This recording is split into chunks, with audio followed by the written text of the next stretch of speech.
Depuis 3 ans, la ville de Lagarde s'est donné un objectif, rendre le monde de la petite enfance plus écologique. Avec l'aide de l'association La Belle Vie, les crèches de la commune ont pu évoluer vers de nouveaux systèmes plus responsables pour préserver la santé des enfants, réduire les déchets et protéger la nature.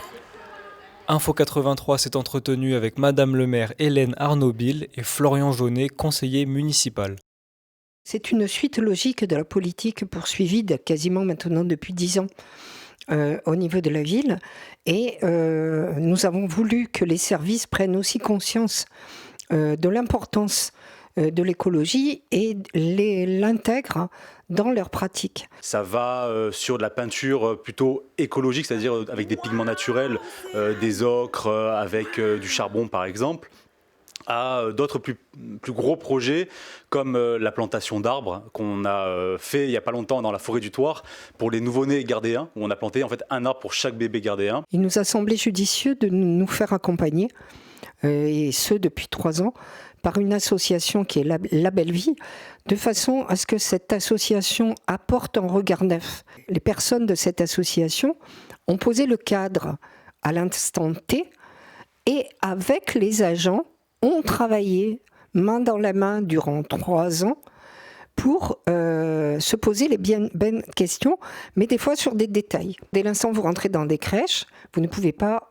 déambuler dans les crèches avec vos chaussures de ville. Donc nous avons des protections. Or, ces protections qui étaient en synthétique étaient mises à l'entrée de la crèche. Les parents, des fois, restaient 5 minutes, le temps de récupérer l'enfant et de repartir. Donc les surchaussures partaient au lavage. Actuellement, quand ils arrivent en début de semaine, ils ont leurs surchaussures qu'ils gardent dans leur sac jusqu'à la fin de la semaine et ils nous les rendent à la fin de la semaine. Ça va bien évidemment du tri sélectif à la récupération des bouchons, ça va même par exemple pour les sanitaires.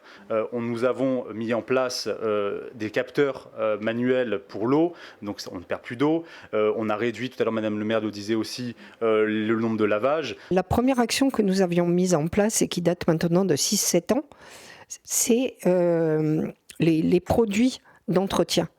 Donc on est passé à l'eau ozonée, c'est-à-dire que l'on met sur le circuit d'eau un dispositif à base d'ozone qui nous permet de ne plus utiliser de produits pour nettoyer les sols, les surfaces. Ozonné remplace produits chimiques, remplace les plastiques, remplace tout ce qui était nocif, et ça va dans l'intérêt des enfants qui mangent plus sur une table où il y avait des produits de Javel par exemple, mais vivent dans une ambiance saine, et les agents et les parents vivent aussi dans cette ambiance saine et de cette même volonté. Nous pouvons citer, en plus de ces mesures, la mise en place de potagers pour apprendre aux enfants la culture de jardin, le contrôle de produits alimentaires, les puits de lumière pour réduire la consommation électrique ou encore l'utilisation de langes lavables. La ville de Lagarde met constamment en place des nouveautés pour sa petite enfance, mais qu'en est-il du coût ? On dit toujours que dès l'instant où on rentre dans la protection de l'environnement, ça va avoir un surcoût. Sur le long terme, c'est faux. C'est faux.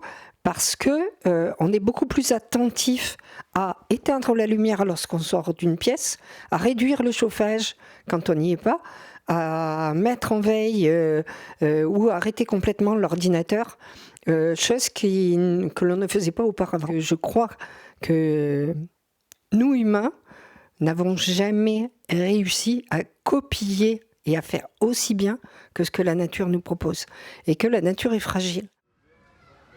Une innovation prometteuse qui ne compte pas s'arrêter là et qui compte surtout devenir la nouvelle norme. Merci à nos agents pour le travail au quotidien fait. Merci à eux pour leur créativité.